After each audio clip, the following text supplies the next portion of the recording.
Shalom, Bapak Ibu serta saudara-saudara. Pembacaan kita dalam ibadah pranikah pada saat ini saya pilih dari Injil Matius pasal 7 ayat 24 hingga ayat yang ke-27. Injil Matius pasal 7 ayat 24 hingga ayat yang ke-27. Firman Tuhan, setiap orang yang mendengar perkataanku ini dan melakukannya, ia sama dengan orang yang bijaksana yang mendirikan rumahnya di atas batu. Kemudian turunlah hujan dan datanglah banjir, lalu angin melanda rumah itu, tetapi rumah itu tidak rubuh sebab didirikan di atas batu. Tetapi setiap orang yang mendengar perkataanku ini dan tidak melakukannya, ia sama dengan orang yang bodoh yang mendirikan rumahnya di atas pasir. Kemudian turunlah hujan dan datanglah banjir, lalu angin melanda rumah itu sehingga rubuhlah rumah itu dan hebatlah kerusakannya. Amin.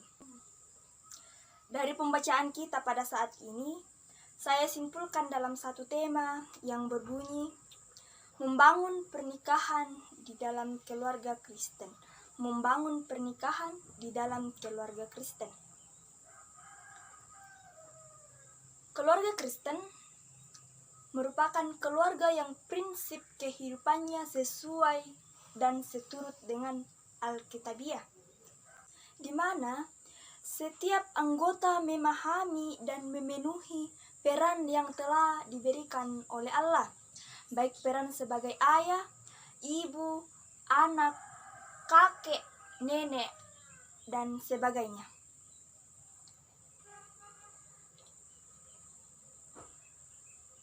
Keluarga bukanlah lembaga yang dirancang oleh manusia, melainkan lembaga yang dirancang oleh Allah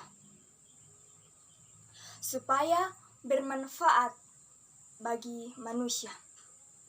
Nah, dalam keluarga ini manusia diberi sebuah tanggung jawab. Apa tanggung jawab manusia di dalam keluarga? Tidak lain ialah menuntun keluarga untuk hidup sesuai dan seturut dengan perintah Allah. Sebagai orang percaya, kita bukan hanya sekedar menikah secara Kristiani, melainkan kita harus membangun pernikahan di dalam keluarga Kristen.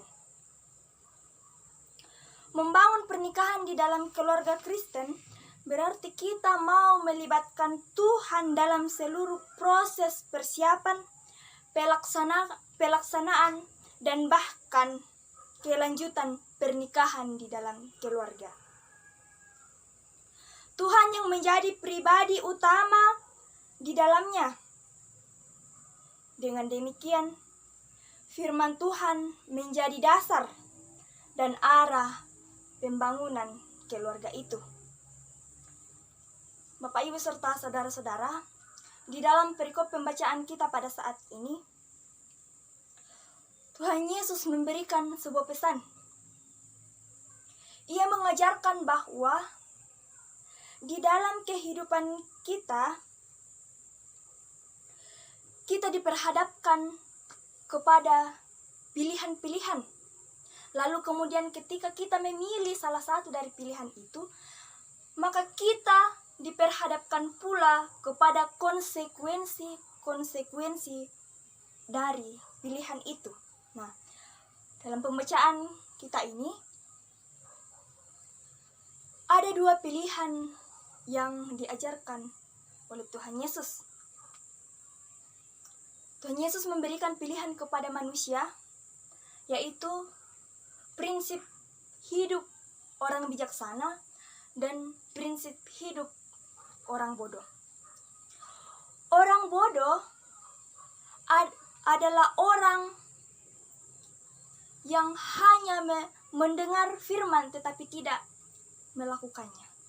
Firman yang ia dengar masuk di telinga kanan, lalu kemudian keluar di telinga kiri. Ini berarti bahwa firman yang telah ia dengarkan tidak mengisahkan apapun di dalam kehidupannya, sehingga kehidupan yang ia jalani sesuai dan seturut dengan pengertiannya. Dia tidak mengandalkan firman Allah di dalam menjalani kehidupan itu. Nah, orang bodoh ini diumpamakan sebagai seseorang yang mendirikan rumah di atas pasir. Lalu kemudian ketika banjir datang, ketika angin datang, rumah itu roboh, hancur total karena tugu pertahanannya tidak kuat. Nah, bagaimana dengan prinsip hidup orang yang bijaksana? Orang yang bijaksana ialah orang yang mendengarkan firman Tuhan lalu kemudian melakukan firman itu. Dia tidak hanya sekedar mendengar, namun firman yang ia dengar, ia lakukan di dalam kehidupannya. Praktek kehidupannya sesuai dengan firman Tuhan. Dan orang seperti ini diumpamakan sebagai seseorang yang membangun rumah di atas batu. Dan ketika banjir datang, ketika angin datang, rumah itu tetap kuat, tidak rubuh, karena tugu pertahanannya kuat. Kedua prinsip kehidupan ini diperhadapkan kepada kita. Apakah kita sudah menjadi orang yang bijak? Ataukah kita masih hidup seperti prinsip orang bodoh?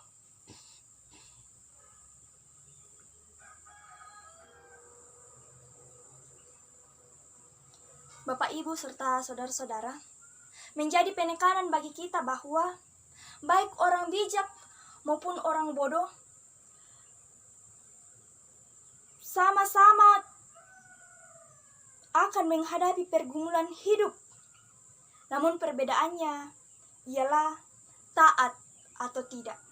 Orang yang taat di dalam setiap pergumulan masuk dalam kategori orang bijak, dan orang yang tidak taat ketika menghadapi sebuah pergumulan dikategorikan sebagai orang yang bodoh.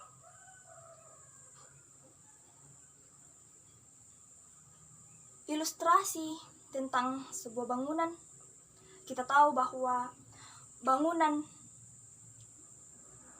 ketahanan sebuah bangunan tergantung dari pondasinya. Demikian dengan hidup kita. Pondasi dalam kehidupan kita ialah firman Allah. Firman ini akan mempengaruhi setiap aspek-aspek di dalam kehidupan kita. Begitupun di dalam pernikahan, untuk membangun sebuah keluarga di dalam keluarga Kristen, banyak faktor-faktor yang dapat menghambat kita, yang dapat membuat kita tidak mampu membangun rumah tangga di dalam kehidupan umat Kristen. Adapun faktor-faktor, yaitu yang pertama, sulit menghadapi kedagingan. Kedagingan yang ada dalam diri kita merupakan salah satu faktor yang mempersulit kehidupan kita pada saat ini. Kedagingan mendominan di dalam diri kita. Kedagingan yang menguasai kehidupan kita. Kita membiarkan kehidupan kita, diri kita dikuasai oleh kedagingan dan tidak oleh Roh Allah. Nah, faktor yang kedua ialah sulitnya membangun relasi yang mendalam dengan semua anggota keluarga. Perintah Tuhan yang sulit untuk kita taati ialah mengasihi. Salah satu faktor sehingga kita sulit untuk melakukan perintah mengasihi ini ialah egois. Ego masih mendominan di dalam kehidupan kita. Kita hanya memikirkan diri kita sendiri. Kita tidak memikirkan bagaimana dengan anggota keluarga yang lain. Ego yang mendominan.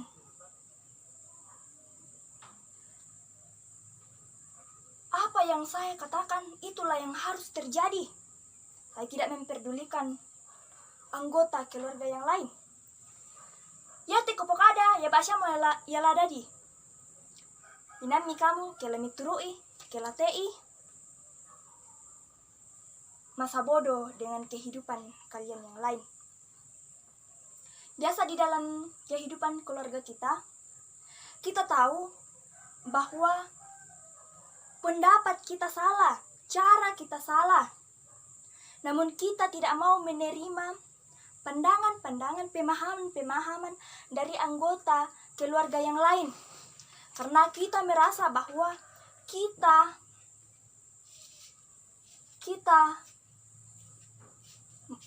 kitalah yang mengatur keluarga ini.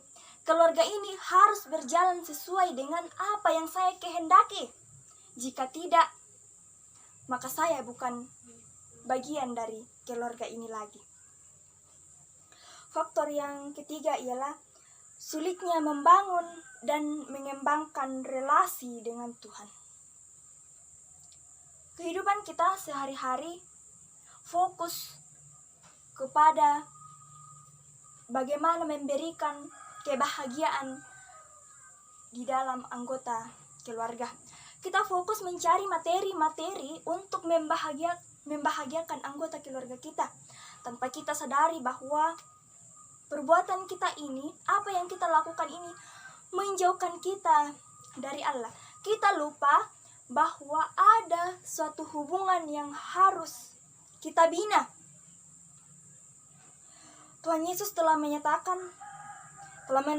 bahwa di luar aku, kamu tidak dapat berbuat apa-apa.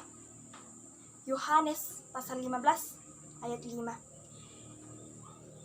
Ini mengingatkan kita bahwa relasi dengan Allah tidak bisa ditawar-tawar lagi. Di luar Tuhan, kita tidak akan mendapat sebuah kebahagiaan. Walaupun kita sudah kaya, kita sudah kuat, kita sudah pandai. Namun jika kita tidak memiliki relasi, kita tidak memiliki hubungan yang intim dengan Allah, maka semua itu sia-sia. Firman Tuhan mengingatkan kita bahwa carilah dahulu kerajaan Allah dan kebenarannya, maka semuanya itu akan ditambahkan kepadamu. Ketika kita memiliki hubungan yang intim kepada Allah, maka Allah sendiri akan mencukupkan segala apa yang kita perlukan di dalam kehidupan kita. Kebahagiaan yang sempurna akan kita alami ketika kita sudah memiliki hubungan yang intim dengan Allah.